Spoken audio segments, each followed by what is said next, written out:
अक्टूबर 1982 में अंटार्कटिका की बर्फीली तूफानों के दरमियान एक रिसर्च स्टेशन में जोसेफ फॉरमन नामी एक साइंटिस्ट कुछ मेजरमेंट्स ले रहे थे। वो ज़मीन की एटमॉस्फेयर में ओजोन की क्वांटिटी चेक कर रहा था। अचानक से उसकी मशीन एक रीडिंग देती है जो बहुत ही अजीब होती है।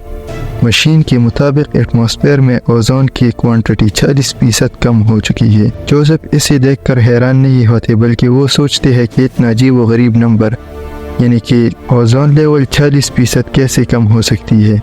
वो सोचते हैं कि पक्का इस मशीन में कुछ प्रॉब्लम है, ये सही तरह से काम भी नहीं करती और बहुत वक्त हुआ है इसकी, ये पुरानी भी हो चुकी है। पक्का अगर ओजोन के लेवल में इतनी कमी आ चुकी है तो नासा के जो इतने हज़ारों सैटेलाइट्स है वो इससे ढूंढ लेती और वो अपना सामान बांध कर अपने घर जाता है।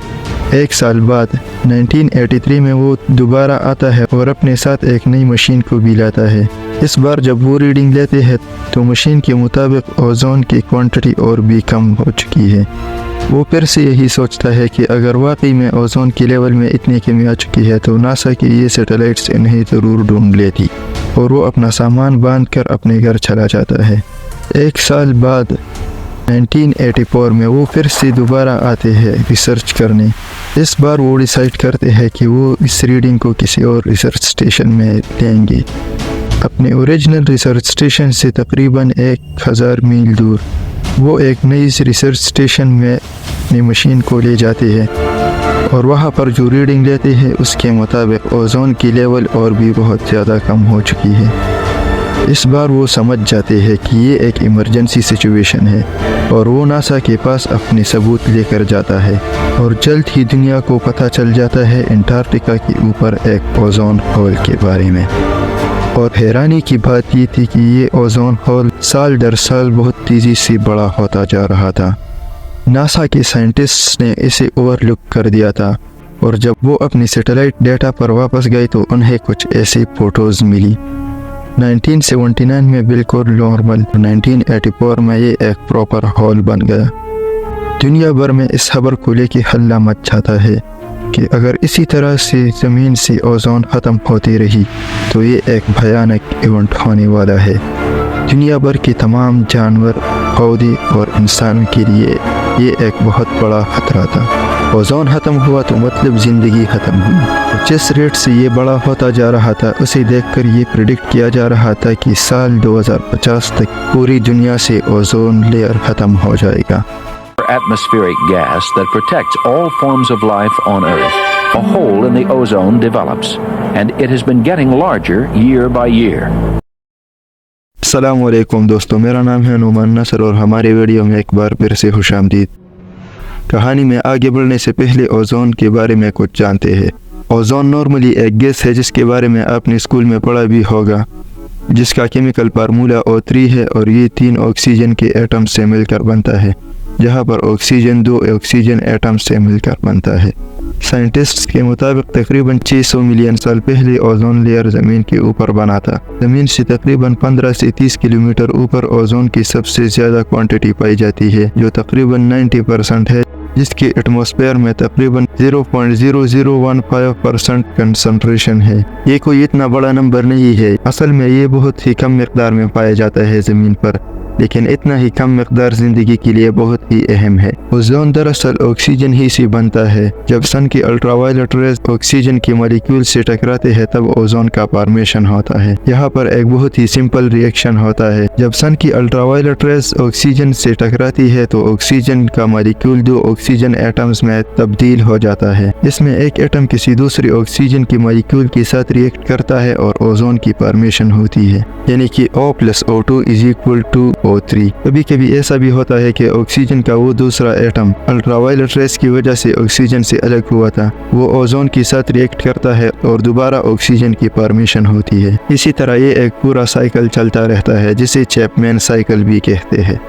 ओजोन मेनली जाना जाता है हमें सूरज की अल्ट्रावायलेट रेस से बचाने के लिए। सूरज की अल्ट्रावायलेट रेस से हमें स्किन बर्न हो सकता है, हमारा इम्यून सिस्टम कमज़ोर हो सकता है, हमें आंखों और स्किन का कैंसर भी हो सकता है। अब यहाँ पर एक सवाल जहन में आता है कि अगर ओजोन हमें अल्ट्रावायलेट रेस से बचाता है तो फिर हम अल्ट्रावायलेट रेस से बचने के लिए सनस्क्रीन क्यों लगाते हैं? तो इसका एक बहुत ही सिंपल सा जवाब है। यूवी रेस की 3 अकसाम होते हैं, UVA, UVB और UVC। UVA का वेवलेंथ सबसे कम होता है, UVB का वेवलेंथ थोड़ा सा बड़ा होता है और UVC का वेवलेंथ सबसे ज्यादा होता है। इसलिए ओजोन हमें UVA और UVB से तो बचा लेता है लेकिन UVC से नहीं बचा पाता और UVB भी ओजोन में पार्शियली एब्जॉर्ब हो जाती है। इसलिए हम जो सनस्क्रीन लगाते हैं वो मेनली UVB और UVC से बचने के लिए होती है। ये तीनों रेस हार्मफुल रेस की कैटेगरी में आते हैं और इसका लॉन्ग टर्म एक्सपोजर इंसानों के लिए बहुत ही खतरनाक साबित हो सकता है। और अगर बात करें ओजोन लेयर की खत्म होने की तो फिर खतरा और भी बढ़ जाता है, जिसका मतलब कि UVC और UVB रेस भी जमीन की सरफेस पर पहुंच सकती है।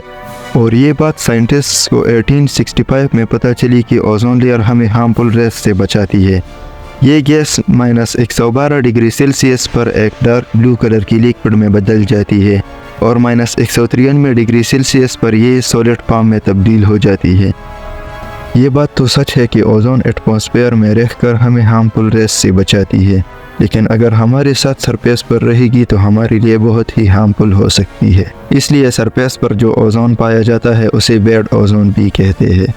आजकल बैड ओजोन फॉसिल फ्यूल की इस्तेमाल की वजह से बढ़ रही है। स्पेसिफिकली अगर कहा जाए तो नाइट्रोजन ऑक्साइड्स NOx जैसा कि नाइट्रोजन डाइऑक्साइड, जब ये कोयले की जलाने से या गाड़ी की एग्जॉस्ट से रिलीज होती है तो इनकी वजह से ओजोन फॉर्म होती है सरफेस लेवल पर। हीट और UV रेस की वजह से जो नाइट्रोजन डाइऑक्साइड होता है वो नाइट्रोजन ऑक्साइड में कन्वर्ट हो जाता है और इनसे ऑक्सीजन का जो एटम अलग हुआ होता है वो दूसरे ऑक्सीजन के मॉलिक्यूल के साथ रिएक्ट करता है और इसी तरह सरफेस लेवल पर ओजोन फॉर्म होती है। ओजोन का फॉर्मेशन अक्सर वेदर कंडीशन पर भी डिपेंड करता है। मसलन गर्मियों के मौसम में ज्यादा हीट और ज्यादा UV रेडिएशन होती है तो उस वक्त ज्यादा ओजोन फॉर्म होती है। दूसरी तरफ जब ज्यादा बारिश होती है और हाई ह्यूमिडिटी होती है तो कम ओजोन फॉर्मेशन होती है। यही वजह है कि ओजोन को एक एयर पोल्यूटेंट भी कंसिडर किया जाता है। अब जहन में एक सवाल ये भी आता है कि हमारे पास नीचे जो इतना ज्यादा ओजोन है, अगर वो ऊपर जाकर ओजोन होल में मिक्स हो जाए तो हमारा तो फायदा ही हुआ, लेकिन अनफॉर्चुनेटली ऐसा नहीं होता। इसकी पहली वजह यह है कि सरफेस पर जो ओजोन होता है वो ऊपर जाके मिक्स नहीं होता और दूसरी वजह यह है कि हमारे पास सरफेस पर जो ओजोन है उसकी कंसंट्रेशन बहुत ज्यादा लो है एज कम्पेयर टू वो जो हमें चाहिए ओजोन होल को बंद करने के लिए। और जैसा कि मुख्तलिफ रिएक्शन से हमने देखा कि ओजोन एक बहुत ही रिएक्टिव गैस है, इसलिए इसको ट्रांसपोर्ट करना भी बहुत मुश्किल है। अब जहन में एक सवाल ये भी आता है कि इंसानों की वजह से अगर इतनी ओजोन फॉर्म हो रही है तो ओजोन होल का ये मसला कैसे पेश आया?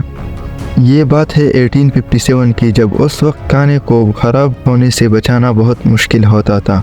वो उस वक्त आइसमैन नाम का एक शख्स बर्फ के बड़े बड़े सांचे लेकर घरों में जाता और उसे खाने की अलमारी में रख देता ताकि खाने को खराब होने से बचाया जा सके। लेकिन इसमें मसला तब आता जब बर्फ पिघल जाती तो उसका सारा पानी नीचे आ जाता। तो किसी ने खाने को ठंडा रखने के लिए एक और ही तरीका सोचा। ये एक गैस से चलने वाला सिस्टम था जिसमें अमोनिया या सल्फर डाइऑक्साइड एक कूलेंट के तौर पर इस्तेमाल होती थी। अब बर्फ से आज़ादी तो मिल गई, लेकिन इसमें एक और मसला आया। ये केमिकल न सिर्फ जहरीली बल्कि बदबूदार भी थी और लीक होते रहते थे। उस वक्त एक ऐसी कूलेंट की जरूरत थी जो ना तो लोगों को बीमार बनाए और ना ही फ्रीजर को कबाड़ में फेंकने पर मजबूर करे। तो 1928 में अमेरिका में कुछ केमिस्ट ने एक नई मॉलिक्यूल की इन्वेंशन की जिसे CFC यानी क्लोरोफ्लोरोकार्बन्स भी कहते हैं। ये मॉलिक्यूल बहुत ही कामयाब हुई और ये गैस आहिस्ता आहिस्ता रोजमर्रा के इस्तेमाल होने वाली चीज़ों में इस्तेमाल होती रही, लेकिन किसी को ये पता भी नहीं था कि ये CFC जाती कहाँ है।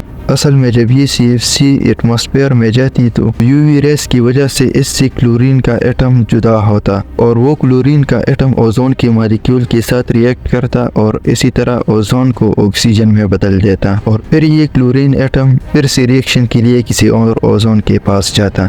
इसका मतलब ये है कि एक क्लोरीन का एटम हजारों ओजोन मॉलिक्यूल्स को तबाह कर सकता था।